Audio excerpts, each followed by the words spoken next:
Happy New Year, my friends. Happy New Year 2026. Though it can be a very, very stressful time of year, I hope you were able to find moments of joy, moments to celebrate throughout the holidays. A new year now lies before us with infinite possibilities. Folks keep asking me, do I have any New Year's resolutions? No, I don't.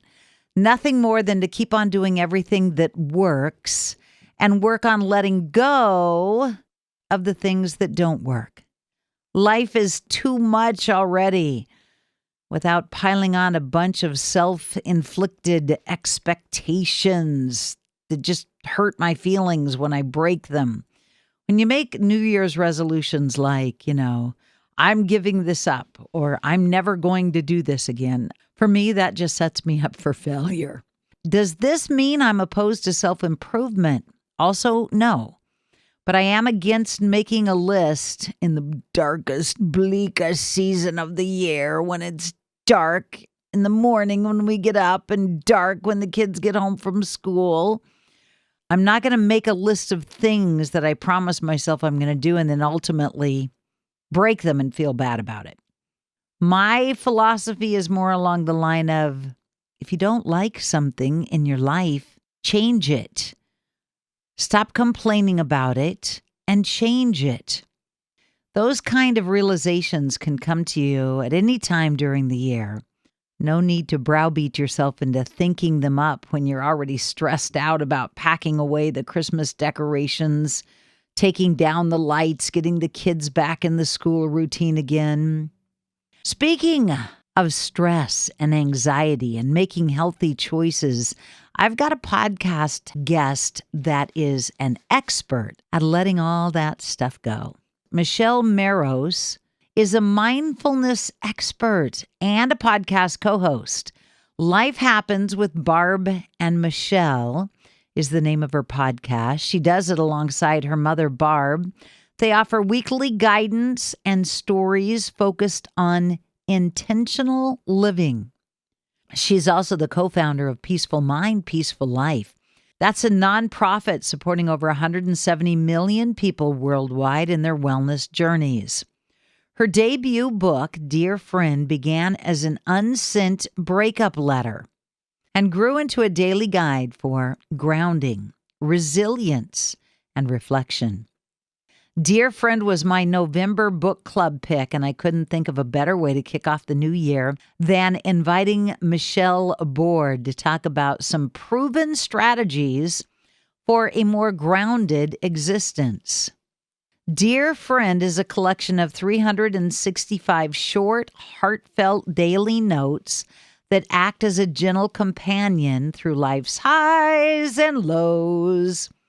With empathy and encouragement, Michelle offers a grounded reminder that peace and strength begin within. Whether you're overwhelmed, burned out, or simply seeking clarity, each page invites a daily pause and meaningful connection. The key themes to her book are presence and connection, self-worth and alignment, navigating life's ebbs and flows, gentle growth, community, and compassion. Michelle says the book is for the quiet, hard moments when people feel lost or overwhelmed. That's pretty much every day for a lot of us. We'll welcome Michelle and then we'll dive into some really good content right after I share some really good content about this episode's podcast sponsor. I've been making my own pasta sauce for as long as I've been gardening, growing fresh tomatoes, onions, peppers, herbs in my garden. I thought it was the only way to make my family's favorite spaghetti, sauce, lasagna dinners wholesome and healthy. But oh my word, it's time consuming. Then my friend Peter Harris shared his pasta sauce with me, Silver Palette Pasta Sauce. It's made like I make my own with San Marzano tomatoes, olive oil, herbs, That's it. No added sugars, nothing artificial, just real, simple, healthful ingredients. And it's so convenient. Silver Palette comes in a variety of fantastic flavors and has become my family's favorite. The taste, the aroma, heavenly. You'll find them all at your supermarket on the pasta aisle, and you can get it from Amazon too. With Silver Palette pasta sauce, it's more than just a meal. It's your moment to reconnect, to laugh, to linger at the table, to love. And honestly, that little jar has brought real convenience to my day and so much joy to the dinner table. Bring a jar of Silver Palette pasta sauce into your home and share the love. Hi, Michelle. Hi. Our podcast guest on the first edition of Love Someone 2026. Michelle, my podcast producer, and I thought that you would be the perfect guest to kick off the new year because your message is so vital. Oh, And thank you. I'm so honored. if we can all embrace what it is that you and your mom share on your podcast and what you share in your book, I think the world would be a better place. I think that, at least in my headspace, it would be. That was my hope with the book and certainly with our podcast, but I'm so honored to hear you say that and to be the first guest on the show for 2026. For the new year. Okay, we're going to jump right into it. So tell me a little bit about your background and about your book. Yeah, so my book is called Dear Friend, and it's a daily inspirational message book. So it starts on January 1st, which I think is probably why it's such a good book to start the new year. And there's a message for each day of the year. And the story for my book was growing up with my mom. She went into treatment for an eating disorder when she was in her late 20s. And when she was there, she learned about meditation, mindfulness, yoga, therapy, self care. And it became such a huge part of her life, obviously, to stay in recovery, but also just she was really passionate about everything that she learned there. And so, fast forward to when she finally had me, so much of my growing up life and habits and routines were rooted in those practices that she learned in treatment. So one of the things that we would do before going off to school or before she would go off to work was she would read a passage from a book or a poem or some sort of inspirational message to kind of set the tone for the day. And that really planted the seed within me as something like, what a great way to start the day. You can't control what happens when you leave the house or, anything else that goes on in the future, but you can set the tone and at least start your day with some sort of inspiration. So that was really the seed that was planted within me for the book. And for the past 12 years, I've been working with my mom at our nonprofit Peaceful Mind, Peaceful Life, and so I've been kind of collecting my stories, lessons that I've learned, things that have helped me get through difficult moments, and thought, oh, maybe I could put this into a book of a daily book that I had read, growing up. So it's out, which is amazing, but it definitely was a journey to get 365 days of content into a book. That is a journey. That is an undertaking. As somebody who creates a lot of content for my radio show and now for Yeah. social media, it's hard sometimes. You're like a dry well. Like, okay. Yes. In my naive brain, I was like, "Oh, this will be a little easier than a standard chapter book. Short entries." But I very quickly learned that there are a lot of days in a year, and exactly, sometimes you really feel like you gotta dig deep. Well, for me, I don't know about for you, but for me, whenever I hit that wall, God always puts me in a hysterical situation. Like For he's sure. like, you need a lesson for the day? You need a little life lesson? Here, how about this? I love it. So you and your mom, you work together. You have a podcast together. Tell me about that and how folks can find it. Yeah, so our podcast is called Life Happens with Barb and Michelle, and it's really, we have guests, one guest a month, but it's mostly the two of us in conversation talking about, again, the things that we've gone through, lived experiences. My mom has been practicing meditation and mindfulness, like I said, since she was in treatment, so over 40 years now. And we really just wanted to create a space where we could, vulnerably talk about life, the messiness of life, the ups and downs of life, and what has helped us move through it all. And, it's been a really fun journey. I was kind of, nudging my mom to do a podcast for a while because everyone's got a podcast these days.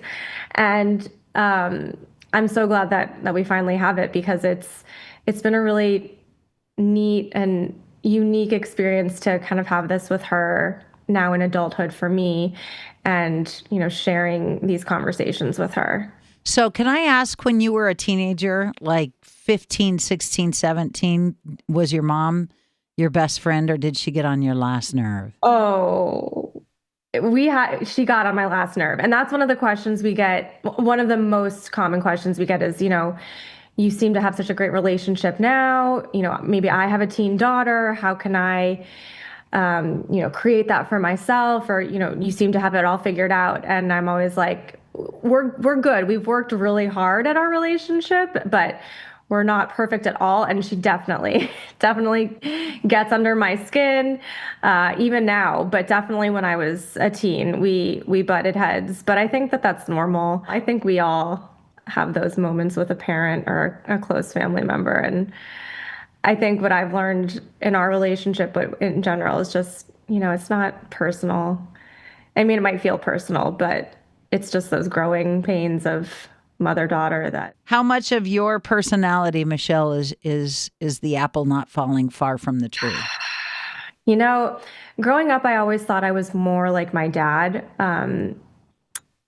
And I think as I've matured and gotten older, obviously, I think I'm a lot like my mom, sharing obviously that we work together, but that we do, have similar practices and routines, but also that, we people often think like because we talk about meditation and mindfulness and therapy and trauma that it's so serious and that, we're very, laser focused on that. But we have a lot of fun. We love sports. We go to football games, and love to have fun too. So I think it's a fun combination. But I think as I've gotten older, my mom has kind of, you know, taken root in my personality for sure.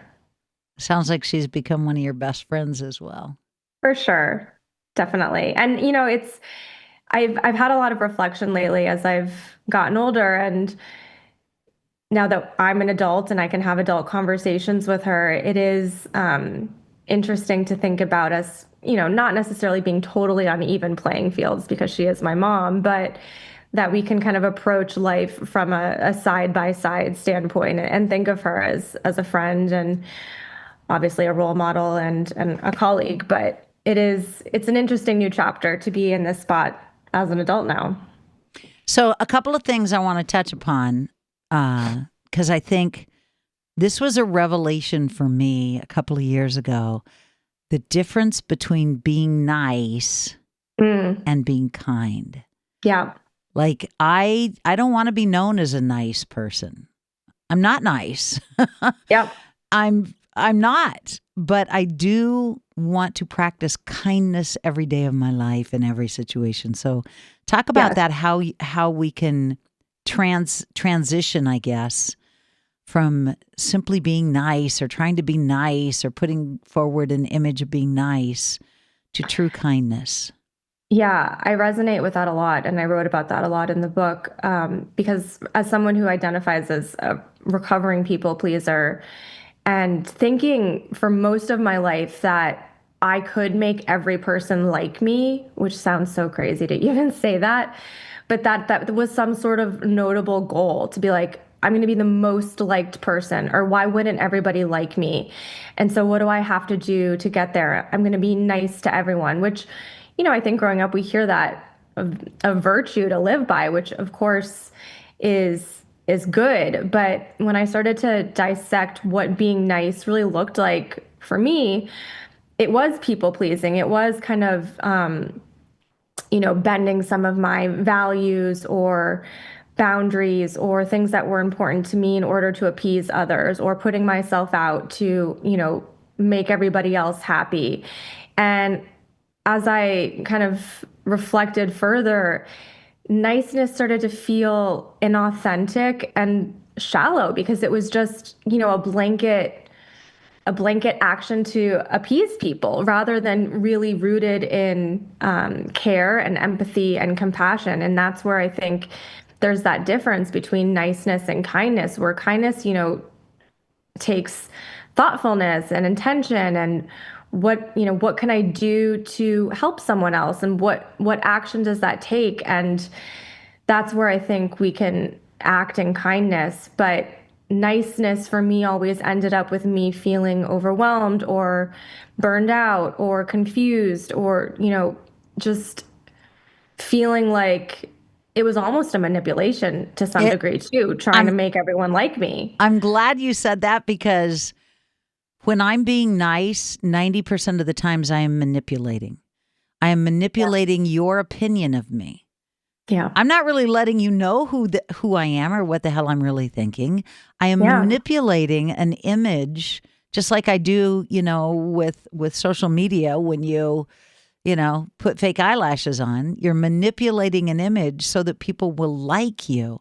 That Yeah. is that is so disingenuous to my soul.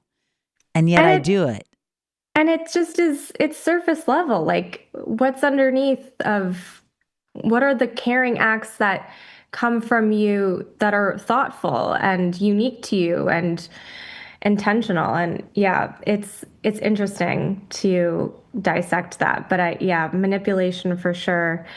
Um, but that too was a tough one for me to pick apart because I'm like, I'm not being manipulative if I'm trying to be nice to people. So, yeah, but it feels a lot more aligned and grounded thinking about being kind over being nice and those surface level pleasantries. So give me 5 ways that somebody can be kind when they're going about their day and they're like, I want to be a good person. I want to be a person who's sharing love.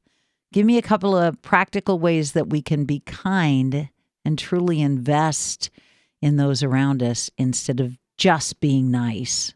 Yeah. I think to start, like I talked about with, the routines with my mom, starting out your day in some sort of place of quiet or peace or inspiration. And that could just be for a minute, to breathe and collect yourself before the chaotic of the day takes off. But just, having that moment to kind of ground yourself and feel like you're connected with yourself. And, we can't control the things that happen in the external world, but, being aware and having that connection with self, we can start to manage our reactions to it. And I think that can help us in our interactions with people to remember to be more kind and more compassionate when going about our day. So, starting the day in some sort of space like that. And I think just weaving that throughout the day, one of the areas in my life where I feel like I often get not the most, but I can get irritated with people is in traffic, and so if Which someone which cuts is me off, why you need to listen to the Delilah show while you're exactly, driving. I had to just stick that in exactly, there. it's exactly.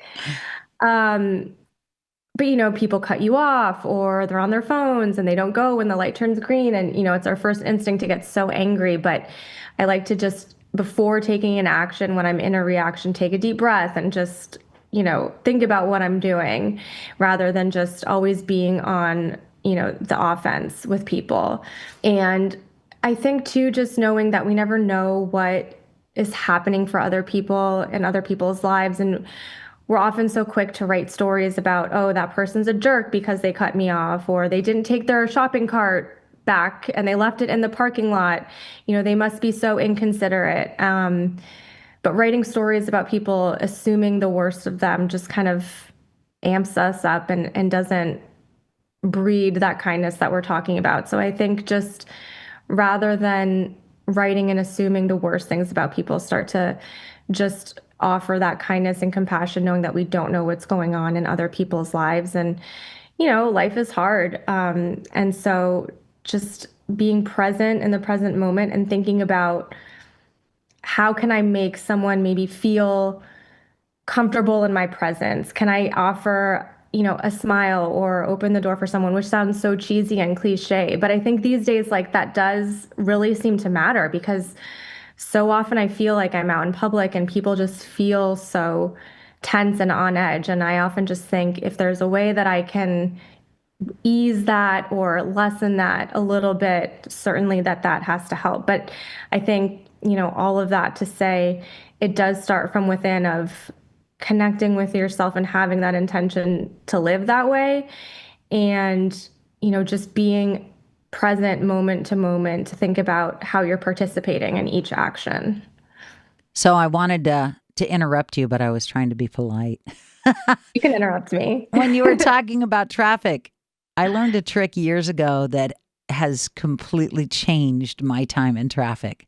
I was Ooh, in the back of an ambulance with my daughter gosh. who was having a major asthma attack and couldn't breathe, and nobody was moving for the ambulance. Nobody was Mm, pulling over, and I was yes. getting more and more frantic and more panicked. And the ambulance, the paramedic that was in the back with me said, "You are not helping your daughter to regulate her Mm, breathing. Stop, let the driver drive, and breathe with her." mm, I love that. And I realized that my anxiousness was affecting her life. And man, that changed everything for me in that instant. And so now when That's I'm in traffic and powerful. somebody's cutting me off, I always tell myself they've got a child in the hospital and they got to get there. So let them Mm. go and don't be upset with them because they're just trying to get to the hospital.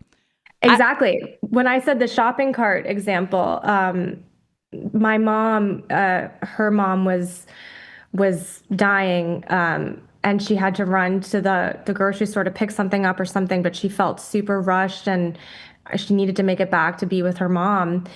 And I think she kind of tried to put the shopping cart, up in the middle or something, but she was so frantic and rushed that she didn't. And I guess a guy in the parking lot, said some sort of comment about how awful she was, or don't can't you just take the cart back? And as she was driving away, she was like, if you only knew that I was just trying to rush back to get back to my mom who was dying.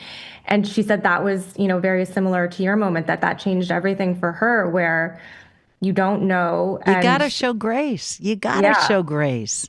exactly. If you're going to let everything like that steal your joy when you don't know, I mean, yeah, 90% of the time people might be being jerks, but you don't know.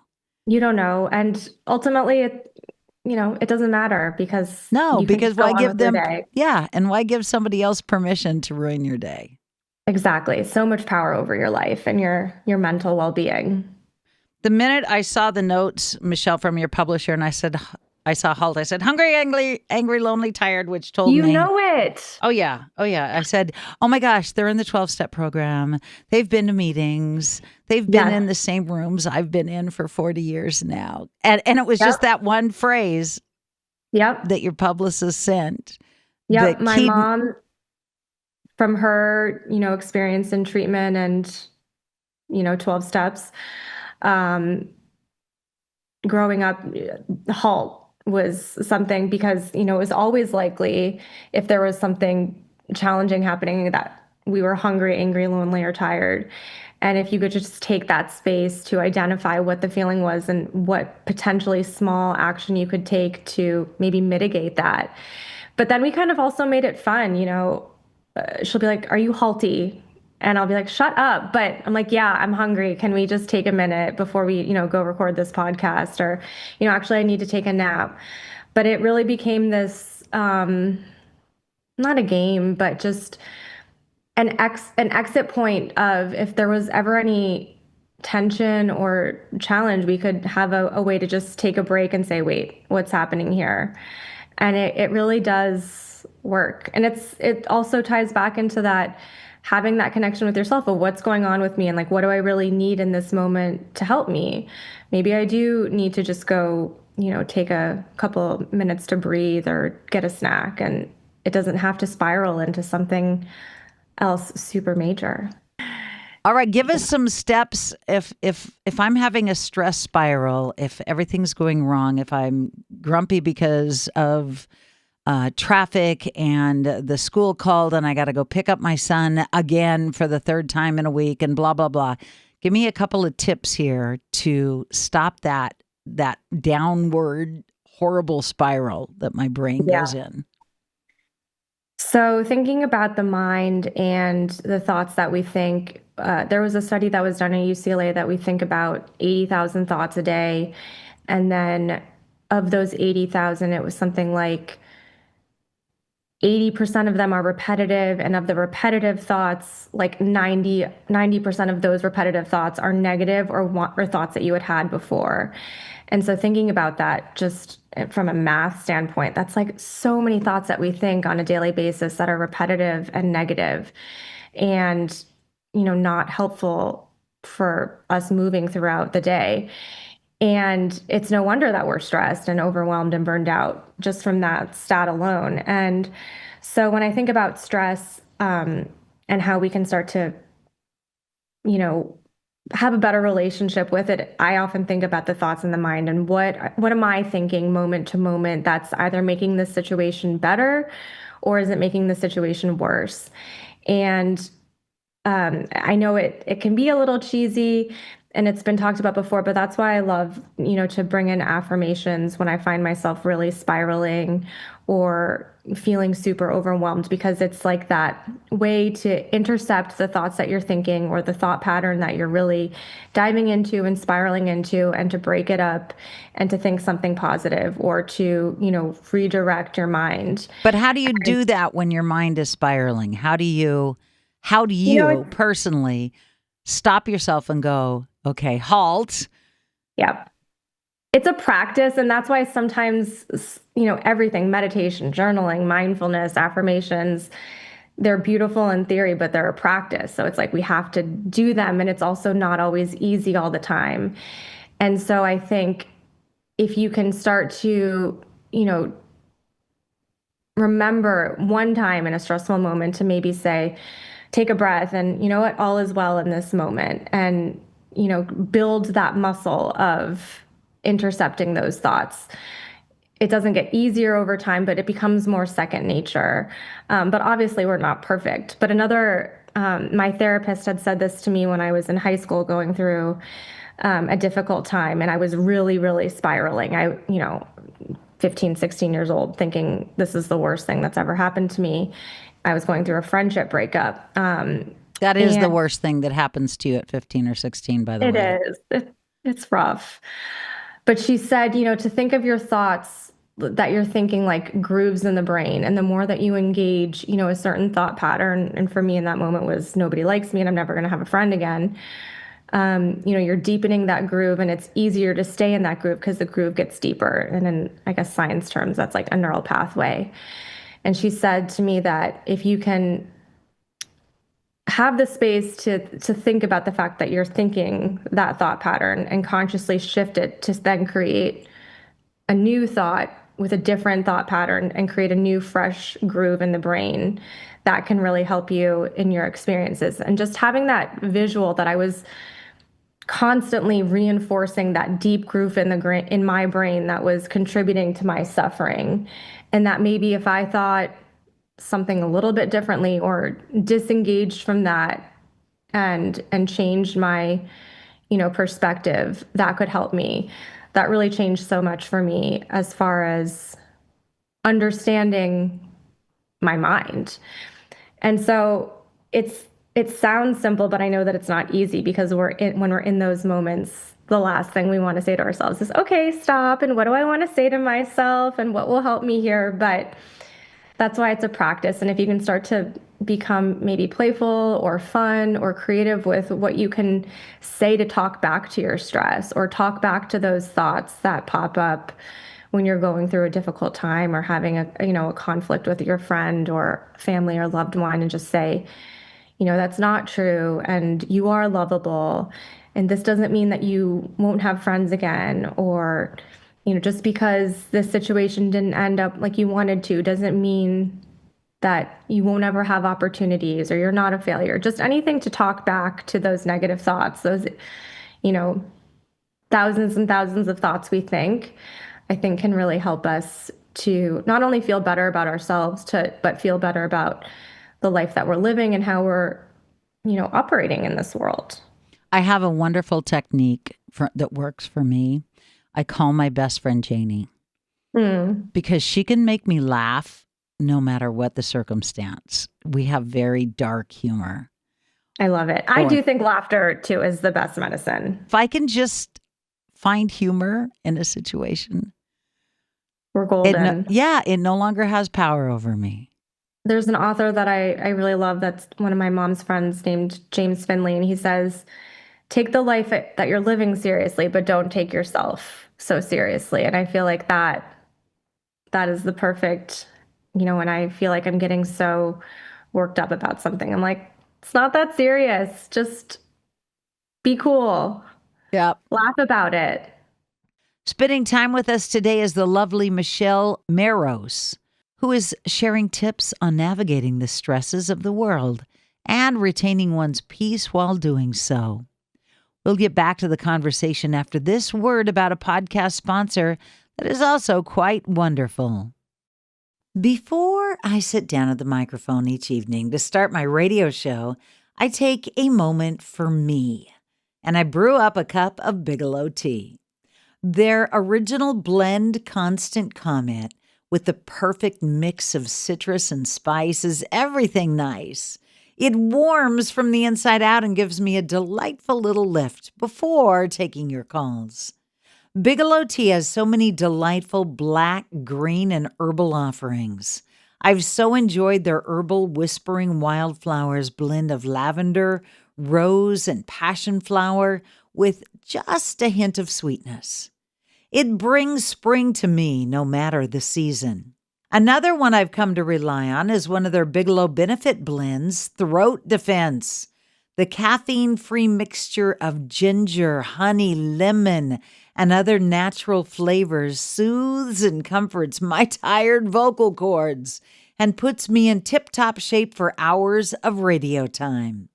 Maybe you are sipping Bigelow tea while spending time with me in the evening. Bigelow Tea and Me, the perfect pairing for the perfect moment for me. Find Bigelow Tea at your local market or visit them at bigelowtea.com. All right, tell our listeners where they can find you and your podcast. And the book's out now, right? The book is out. It's called Dear Friend, and it's available wherever books are Wait, sold. wait. Before we go, the story behind Dear Friend. It started as a breakup letter, as a breakup note. Yes.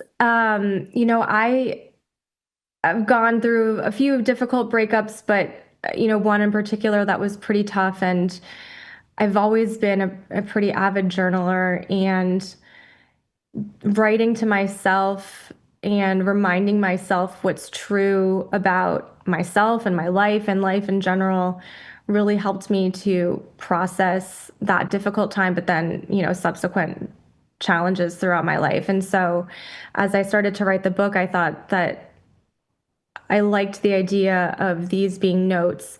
And someone asked me in another book event, who did you write these notes for? And my first instinct was to say, oh, obviously for the reader.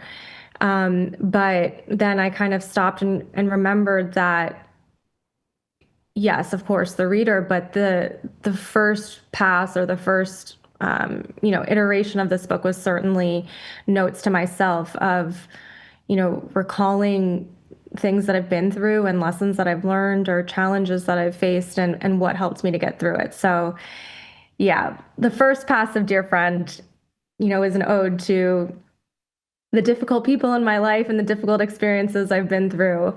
But look at you now.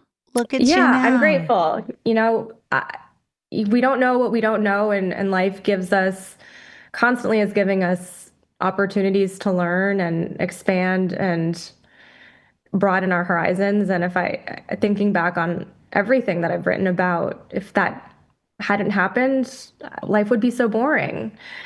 And what would I have to say and write about? So I am grateful, even though it's not always easy when you're in it. Well, I am grateful for you and the time that you have shared with Thank, us. I want thank you so everybody, much. I don't care if you're 18 or you're 80, we're living in a crazy time. It's not Yeah, getting any simpler. no, Rents are going up, bills are going up, work is harder, navigating, what's best for our kids, how to get them in the best school or best education system or no system. All of that, I don't care what age you're at, causes stress. yes, And stress causes cancer and heart disease and high blood pressure and a whole lot of things we do not have time for. yes. And that, is something that I talk about in the book too, of just, we always think, how can I get rid of stress? What can I do to stop stress? And as you said, life is hard. Things are happening in the world with everything that we can't control. So it's not about getting rid of it. But how can we manage it? How can we better react to it or approach it or have a different relationship with stress so that we don't burn ourselves out or get sick or, just feel completely overwhelmed by it. Quieting the chaos in our minds. What a gift we could give ourselves in this new year. That would be a great gift for 2026. Well, thank you, Michelle. Thank you for Thank spending you. time with us. Thank you so much. I'm so honored and grateful to be having this conversation with you, and to start the new year with you. And I look forward to an exciting new year and new possibilities and new neural pathways. Yeah, here's to some new, fresh, positive neural pathways in 2026. God bless you. Thank you, Michelle. Thank you so much. It's such a joy to be with you this morning. I'll talk to you soon. Thank you. Michelle's book, Dear Friend, is available now wherever you buy your books. Maybe go get one for yourself. Make that one of the first self-care strategies you're implementing this year. While you're at it, grab a few more to give away. Besides being extremely helpful, it's a truly beautiful volume with a hardcover and a floral motif. Anyone would love receiving it as a gift. Once you've done that, keep up with Michelle and her gentle, affirmative advice for peaceful living by visiting michellemaros.com, finding her on Instagram, and listening to her podcast, Life Happens with Michelle and Barb, which incidentally has its own Instagram account. New year, new wonderful you, my friend. We're not out to change anybody here, just boost your resilience so you can navigate this sometimes ruffled world a little more adeptly and still have energy to notice all the small miracles that happen around us and to slow down long enough to love someone. I can't wait to spend this new year with you. Tonight.